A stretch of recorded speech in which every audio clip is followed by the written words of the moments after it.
Good night, America, and welcome to The Fowler Show. As always here on The Fowler Show, we're here to inform you, to empower you, and help you get your voice back. Tonight's show's no different. We have all your favorite segments: News by the Numbers, The Political Maniacs, Can We All Just Get Along, The Reality Check, and The Washington Whisperer. Big stories tonight. First story in your reality check.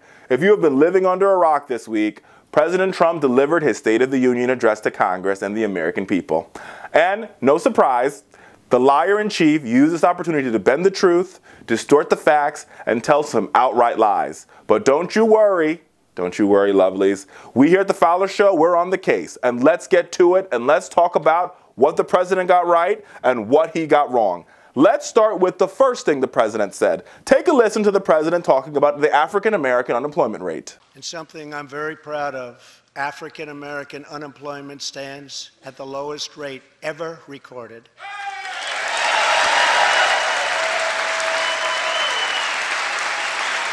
While the president is correct that the African employment rate is at an all-time low, anybody who's taken a basic economics class, I mean, not even like college economics, high school economics, would know that employment is what we like to call a lagging indicator of economic growth, meaning GDP is economic growth, right, which is the gross domestic product of every country. GDP tells you if the economy is growing or if the economy is not growing. Unemployment is a lagging indicator of economic growth. So for the past 7 to 8 years, we've seen the GDP grow. But people getting back to work happens a little bit after that. So as the economy is growing, people start to open up businesses, people get more confident, they create more job opportunities, people apply for those job opportunities, then they get hired, then they start working, then they get their paycheck. But the economy has to grow first so that employers can hire people. And that is why the African-American jobs rate is so low. So in December, that rate was at 6.8%. Mind you, that rate is way higher than the white unemployment rate. But I digress. But it has also been a long-term trend. We have seen the African unemployment rate literally fall for the past 7 years. If you look at a graph, you will see the African employment rate go like this, on a downward slope.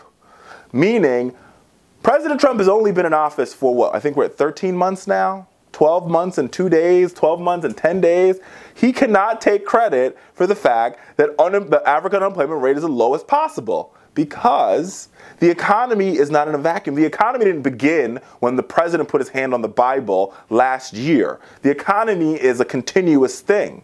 And you have to take into account all of Barack Obama's economic policies and how they impacted the African-American community, which will tell you, which is why you see the decrease in African-American growth. One more factor before I move on this point is, even if you give the president that number, dig into the data some more. In the president's year, we only saw the African-American unemployment rate go down by 1%. In Obama's last year, we saw the African unemployment rate drop by 1.6%, meaning Obama's last year for African Americans was better than Trump's first year. Moving on to the next fact. This one is near and dear to my heart.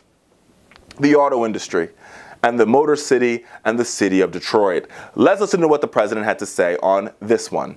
In Detroit, I halted government mandates that crippled America's great, beautiful auto workers so that we can get Motor City revving its engines again. And that's what's happening.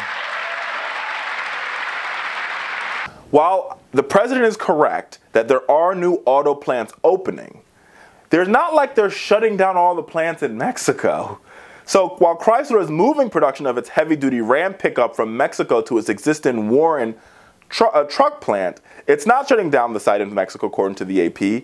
And the workforce in Mexico will still exist. So it's not like it's taking jobs away from Mexico to move to the United States. Not to mention the fact, America, that the auto industry wouldn't be where it was today if it wasn't for the fact that President Obama was bold and proactive and bailed out the auto industry in his first year in office. Remember, President Trump cannot take credit for the booming auto industry currently if it wasn't for Obama's bold actions, which Republicans opposed almost 8 years ago. when he said, I'm going to invest in America's greatest resource. Not its corporations, not its wealthy, but its working class and its people. That is why the Motor City is pumping again. Don't get me wrong. I think a lot of these companies are using their Trump tax cut to their benefit, and they're creating more jobs. Fiat Chrysler, they have 5 plants in Mexico, and none of them are closing, but they're bringing some more production to the United States. But remember, all of these companies were on the verge of bankruptcy 7 years ago, and it was Barack Obama and his Treasury Secretary that put their necks on the line for the American worker. And that is why these companies still stand today. Now, it wasn't all doom and gloom. There are actually things that I agree with the president on. Let's take a listen to the president talking about paid family leave. My administration wants to work with members of both parties to make child care accessible and affordable, to help ensure new parents that they have paid family leave.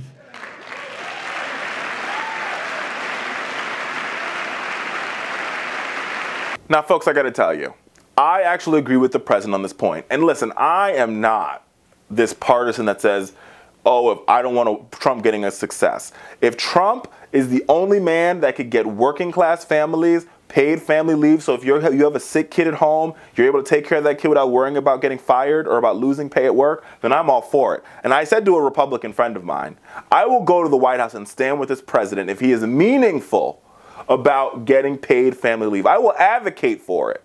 But here's the president's problem: the Republican Party. This Republican Party is so sold out to millionaires and billionaires and corporations that I find it hard to believe that you will find them pass a law regulating and forcing companies to give every American worker paid family leave. It ain't gonna happen. These Republicans are so owned and bought and paid for by corporations that they will never stick their neck out for the American worker. But if they do, let me tell you something here. We at the Fowler Show will be the first to applaud them, and I'm doing the same act the president did as he sort of like with these really loud claps, which is very annoying throughout the whole speech, but I digress. So I agree with the president on that one. Now let's go back to where we disagree. Here's the president on immigration and the visa lottery. Let's take a listen. The third pillar ends the visa lottery, a program that randomly hands out green cards without any regard for skill, merit, or the safety of American people. It's time to begin moving toward a merit-based immigration system, one that admits people who are skilled, who want to work, who will contribute to our society, and who will love and respect our country. Fowler Nation, facts matter. And when the president goes around and makes these bombastic claims about the diversity visa lottery, it's important that we talk about the facts. And here are the facts. The diversity visa program provides 50,000 immigrants visas to people from countries with low immigration rates to the United States. The applicants must have a high school education or 2 years of work experience in the past 5 years. And the applicant must undergo a medical exam, they cannot have a criminal record, and visa winners are subject to a long and lengthy background check that could last for months. For some individuals, this background check process can last for years. So what the picture that the president is trying to paint is that basically there's this big lottery and we just wake up and we let in millions of people every day, right? So we just basically show up in any of these shithole countries like Haiti, and this is the president's words, shithole countries and abbreviations. And we say, you get a visa, you get a visa, you get a visa. Everybody gets a visa.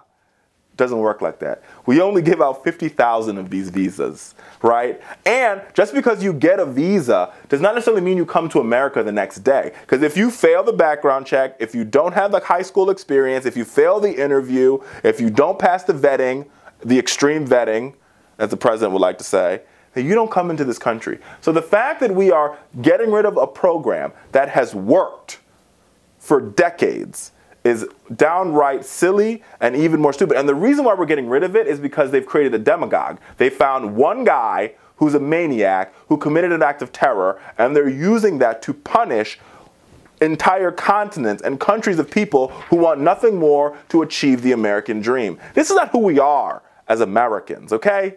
This is not who we are. So, Mr. President, get your facts right before you go out and you give a major address to 42 million Americans, or 45 million Americans rather, without knowing all the facts. And stop scaring the people with your lies and your bombastic ideology, because it's not working. Because we will talk about the facts, we will address the facts.